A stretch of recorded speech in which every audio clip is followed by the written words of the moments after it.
हम सब चाहते हैं कि हमारा घर ऑर्गेनाइज्ड लगे। इसके लिए अगर हम छोटे छोटे हैक्स अडॉप्ट कर लेते हैं तो आप यकीन मानें कि ज़िंदगी बहुत आसान हो जाती है। और समटाइम्स किचन में काम करते हुए कुछ ऐसी रुकावटें आ जाती हैं जिनका हल हमें मुश्किल लग रहा होता है। तो इस प्रॉब्लम का भी मैं एक बहुत ही ईजी सॉल्यूशन लेके आई हूँ। अस्सलाम वालेकुम, कैसे हैं आप सब लोग? उम्मीद है कि सब लोग ठीक होंगे। तो ये एक वुड का पीस पड़ा हुआ था मेरे पास, तो मैंने कहा क्यों ना इसको फेंकने से बेहतर है अपने घर की डेकोरेशन के लिए इसको यूज़ कर लिया जाए। साथ में मैंने ले ली है एक डोरी जो कि मेरे बेटे के ट्राउज़र में थी, काफ़ी लंबी। अगर आपके पास इतनी लंबी ना हो तो आप दो को भी यूज़ कर सकते हैं। तो देखिए मैं इसको किस तरह से बना रही हूँ। तो इस तरह आपके पास वुड का पीस नहीं है तो आप कार्डबोर्ड का कोई मजबूत सा आपके पास टुकड़ा पड़ा हुआ है तो आप उसको भी यूज़ कर सकते हैं। सबसे पहले आपने डोरी के दोनों सिरों को पकड़ना है और उसकी मजबूत से घेरा लगा देनी है, जिस तरह के मैं लगा रही हूँ। इसके बाद आपने देखना है कि मैं किस तरह से इसके अंदर लकड़ी का जो पीस है वो रखूँगी। तो आपने वीडियो पे फोकस करना है, क्या पता मैं आपको ठीक तरह से ना समझा सकूँ और मेरे बताए हुए तरीके से आप ना समझ सके। तो आपने वीडियो को देखना है ताकि आपको अच्छी तरह से समझ आ सके। तो पहले मैंने इस तरह से लगाया तो मैंने देखा कि जो गिरा है वो नीचे वाली साइड पे आ रही है, तो जो कि अच्छी नहीं लग रही। तो इसकी मैं ऊपर करूँगी जहाँ से मैंने इसको लटकाना है। तो इसके लिए जहाँ से गिरा मैंने लगाई थी वो वाली साइड में दरमियान में कर लूँगी। तो दोनों तरफ मैं बराबर ही डोरी को छोड़ दूँगी, जिस तरह के मैं आपको दिखा रही हूँ। सेम इसी तरह आपने पकड़ना है डोरी को और इस तरह से आपने इसके अंदर वुड का जो पीस है वो डाल देना है। तो बहुत ही अच्छा सा हैंगिंग रैक तैयार हो जाएगा, फ्री ऑफ कॉस्ट है। और इसमें आप अपने डेकोरेशन की जो चीज़ भी रखना चाहें, आर्टिफिशियल प्लांट रखें या फिर कुछ और रखना चाहें तो आप रख सकती हैं। तो ये रैक तो मैंने घर की चीज़ों से जुगाड़ करके बना ही लिया था। अब मसला ये था कि जहाँ पे मैंने इसको हैंग करना तो वहाँ पे मेरे पास दीवार के अंदर कील नहीं लगी हुई थी, तो उसका हल भी मैंने निकाल लिया था। मेरे पास पड़ी हुई थी इस तरह की हुक्स जो कि मैंने ऑनलाइन बाई की थी, और सिर्फ मसला ये था कि ये दीवार पे अच्छी तरह से स्टिक नहीं हो रही थी, तो मुझे डर था कि ये थोड़े टाइम में गिर जाएगा। तो इसके नीचे मैंने लगा दी थी नैनो टेप और फिर मैंने इसको लगा दिया था विंडो के एक साइड पे, जो कि बहुत ही खूबसूरत लग रहा था। अब आते हैं सेकंड हैक की तरफ। तो इस तरह के बॉक्स अक्सर आपके घरों में होते ही होंगे। मेरे घर में तो अक्सर ये इस तरह के बॉक्स आते ही रहते हैं किसी न किसी चीज़ के साथ। तो मैं इनको फेंकती बिल्कुल भी नहीं और इनको संभाल के रख लेती हूँ। जब भी मुझे कोई ज़रूरत पड़ती है किसी चीज़ की तो मैं इसको यूज़ कर लेती हूँ। इसकी साइड्स में आमने सामने वाले जो हिस्से हैं वो काट लूँगी और फिर इसको मैं इसके बेस में ही सेट कर लूँगी ताकि इसकी बेस जो है वो थोड़ी सी मोटी हो जाए। और फिर जो दूसरी साइड्स हैं उनको मैं उसके साथ ही स्टेपल कर दूँगी।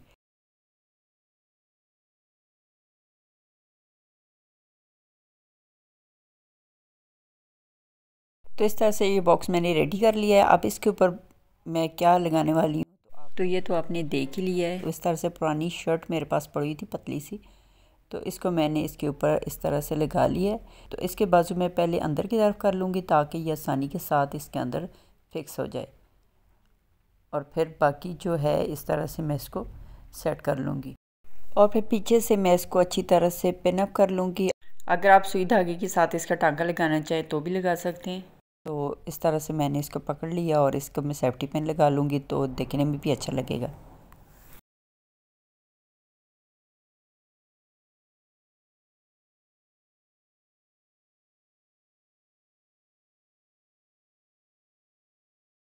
तो ये छोटा सा ऑर्गेनाइज़र मेरे पास तैयार हो चुका है। इसमें आप अपनी कुछ भी चीज़ रख सकती है। अगर आप इसमें रखना चाहें अपने किचन में रखी हुई साफ़ियाँ तो भी रख सकती हैं। रोटियों के लिए दस्तरखान जो होते हैं यूज़ होते हैं, अगर वो रखना चाहें तो भी रख सकती है। इसमें अपने लोशन, परफ्यूम या फिर अपने बच्चों की सॉक्स वगैरह कुछ भी इसमें रख सकती हैं, जो कि देखने में भी अच्छा लगेगा और आपकी चीज़ें भी ऑर्गेनाइज रहेंगी।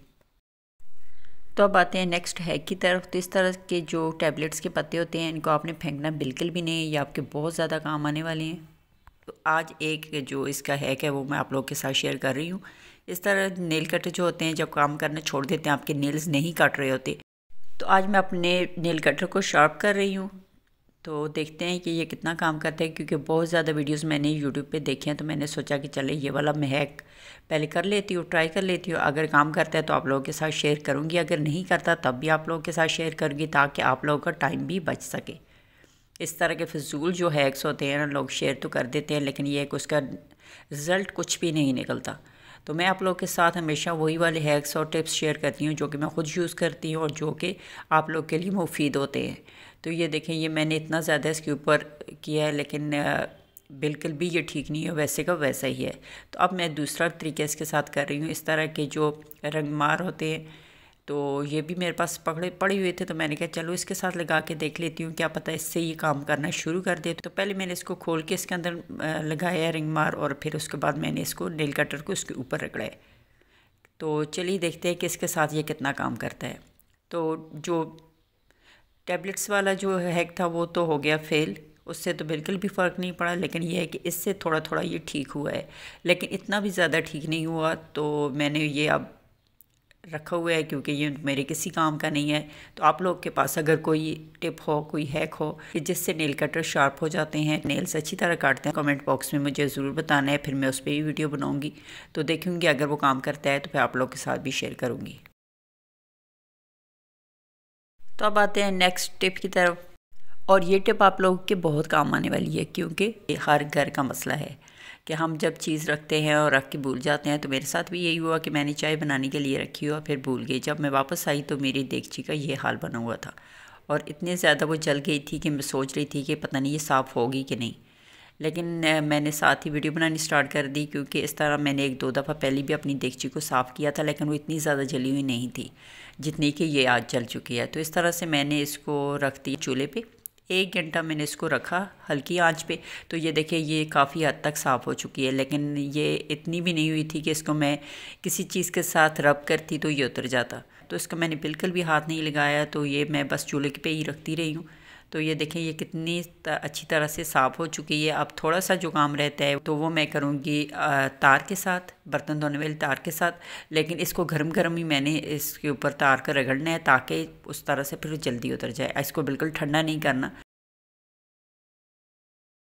तो जब मैंने ये देगची को उतारा और इसको ठंडा किया, फिर मैंने जाली के साथ रब करने की कोशिश की, तो ये जो दाग थे बिल्कुल भी नहीं उतर रहे थे। फिर मैंने दोबारा से देगची को गर्म किया और फिर उसके ऊपर मैंने इस तरह से बर्तन धोने वाली जाली को रगड़ा, तो ये एकदम से उतर गए।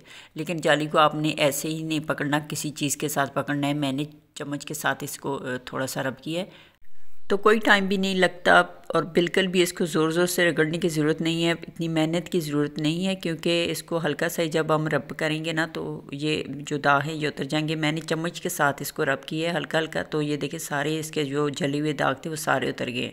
तो मैंने दोबारा से देगची को चूल्हे के ऊपर रखा है ताकि थोड़ा सा जो रह गया है वो भी साफ़ हो जाए।